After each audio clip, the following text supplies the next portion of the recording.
How's it going, everyone? Laughing here, and today we got one more Mass Effect news video to cover before the Legendary Edition comes out on Friday, which I am super duper excited. But today I'm going to be covering what we can expect for performance for the Mass Effect Legendary Edition on consoles as well as PC when it comes to frame rate as well as resolution. We also have day one patch details, a fun new kind of inclusion for original Mass Effect fans, has to do with the Mako, hint hint, and also how the modding community has actually helped shape the remaster of all three games. So we got a lot of fun stuff to cover, but before I get into it, please hit that like button and subscribe to the channel. It super helps me out, and yeah, if you want to get more Mass Effect content going forward, make sure you hit that subscribe button. I got a video coming out obviously today, one tomorrow and Thursday as well, and then after that I'm going to be doing live streams over on Twitch, which Twitch is in the description in case you want to follow me on there. I'll be doing a playthrough of the full game, all three games. It's going to be a lot of fun, and I'll also be throwing up the gameplay videos up on YouTube here. So yeah, feel free to follow me, and I look forward to seeing you in the streams. So let's just hop right into it. All right, so to start us off, we're going to go through the resolution and frame rates for PC and console. So of course with PC, it does kind of vary depending on what you got in your rig there, but you can actually play the game up to 240 frames per second, which is really awesome. And of course, they give you guys some extra graphics options at any time to really fine tune the preferred balance of graphics and performance. So really good to see that. I know a lot of people for the original games when they first came out, the kind of cinema-esque grain was really annoying for them. So of course, I'm sure that's going to be an option they're going to take out, which is nice. I'm going to be playing on PS4 Pro this time, so I don't think I'm going to have that option, which I'm a little bit bummed on, to be honest with you, but I do expect to be able to play the Mass Effect Legendary Edition in the summertime on PC. So I look forward to that at the very least.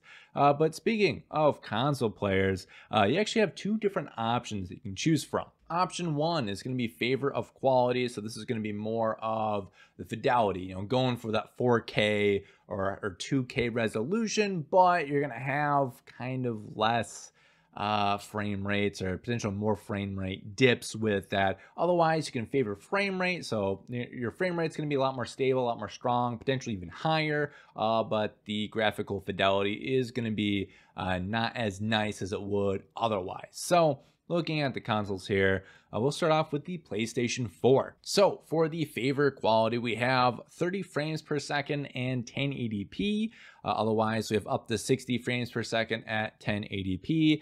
I would honestly just recommend doing the favor frame rate option on PlayStation 4. You're going to be getting the same graphical look, it sounds like to me, so might as well do that. But moving over to PlayStation 4, so 30 frames per second at 4K, really awesome, good to see there. Otherwise, the one I'm going to do is going to be 60 frames per second at 2K. I don't know, for me that just kind of makes more sense. I really want to kind of play these games at 60 frames. I was able to play it on the original 360 at 30, so let's double that and make those resolutions look much nicer than I originally played them. So that's what I'm looking to do. Otherwise, for PlayStation 5, it is actually going to be backwards compatible for the PlayStation 5 as well as the Series X and S with that. So no real dedicated stuff, but it is going to have better performance because they are a little bit more up-to-date machines. So with PlayStation 5, it's going to be up to 60 frames per second at 4K Ultra HD, which that is really nice. Otherwise, it's going to be up to 60 frames once again at 1440p, which is awesome. Looking at Xbox now, so original Xbox One going to be 30 frames per second at 1080p or up to 60 frames per second at 1080p if you favor frame rate. So same as PS4 there. Otherwise, Xbox One X and Xbox Series X, it's going to be up to 30 frames per second at 4K or up to 60 frames per second at 1440p. So that's kind of cool to see. Xbox Series X is kind of where it gets kind of wacky and wild here. It's going to be 60 frames per second at 4K Ultra HD. Otherwise, it's up to 120 frames per second at 1440p. That is impressive. That is a lot of frame rate. So a little jealous of the Xbox Series X users there. That's what we have there for what you can kind of expect when it comes to frame rates and resolutions. for the Mass Effect Legendary Edition. So we're actually going to move on over to what we can expect from the day one patch and kind of what's in there. And it does actually look fairly promising. The patch notes in general are actually pretty small, which in my opinion is actually a good thing. If they had a huge laundry list of patch notes, I might be a little bit more worried, because it would, to me at the very least, kind of seem that they're like scrambling to like patch this thing before they get it out. There's not a whole lot here. It's very kind of small tweaks. So I don't know, in general, that just kind of makes me feel better that the game is in a really good, stable, playable state. So I think that is awesome. It is roughly like 12 gigs, or they have 11.8 gigs here, so not too much of a patch size there. For PC users, for the whole game and the patch, expect it to be around 120 gigs on your hard drive. So it is a beefy game. Of course, it is 3 games basically in once, with all the DLC, so not too much of a surprise, but kind of keep that in mind. And for console users, expect over 50 gigs easily. So things are a little bit more kind of compressed on the console side, which makes sense. Yeah, I expect it's gonna probably be pretty beefy as well. I'm guessing between 60 and 80 gigs if I had to honestly take a guess, but we'll kind of see. We'll kind of see how that goes. But looking at the actual patch notes, this is 1.01 patch notes. We just have improves performance, improves stability, and fixes crashes. Improvements to ambient occlusion, lighting improvements, both visual and performance related, and then miscellaneous kind of content fixes there. So yeah, pretty cool. Not a whole lot with the update, and like I said before, that makes me feel much better that this is something that they've been kind of sitting on a little bit. They've been tweaking as they've been going along, and they're not kind of rushing to the end here, trying to make sure it's done in a passable state, like a lot of other games have the last year. So kind of good to see, and I'm really looking forward to the game, and I really hope that I'm correct in that it's going to be very stable and fine-tuned. One of the big focuses for Bioware when it came to marketing for this new game was, of course, really focusing on Mass Effect 1 improvements, both visually, graphically, just overall performance-wise as well. And one of those big things was the Mako handling.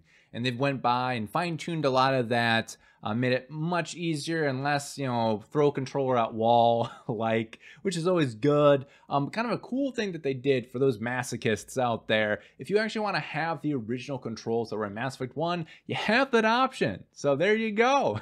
So here we're actually on PCGamer.com with a fun article here. And they say, not everyone hated the Mako. However, as Bioware knows, project director Mac Walters and the environment director Kevin Meek told PC Gamer earlier today that there will be an option to go back to a floaty version of the big track-inspired truck. For those people out there who do like pain, we've left the option to leave it back kind of closer to the original controls as well if you want, said Meek.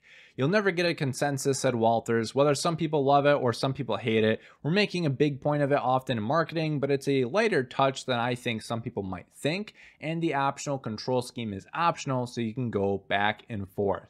They kind of cover some of the various kind of tweaks that they did on the Mako. I actually covered that in a previous video, so if you want to check that out, I'll have a little thing up here or something in the description, what have you, if you actually want to go through and kind of see all the big improvements that they made for all 3 Mass Effect games. So definitely check that out.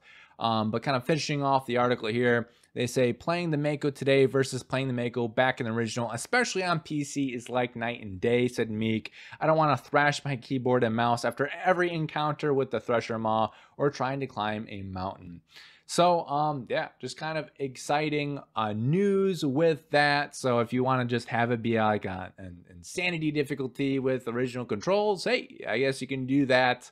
I was kind of joking around, I think, with my wife at some point, like, man, I really wish that they'd have kind of like the you can go back to the earlier graphics with the Mass Effects, because I know like the Master Chief Halo Collection kind of did that, which was kind of fun.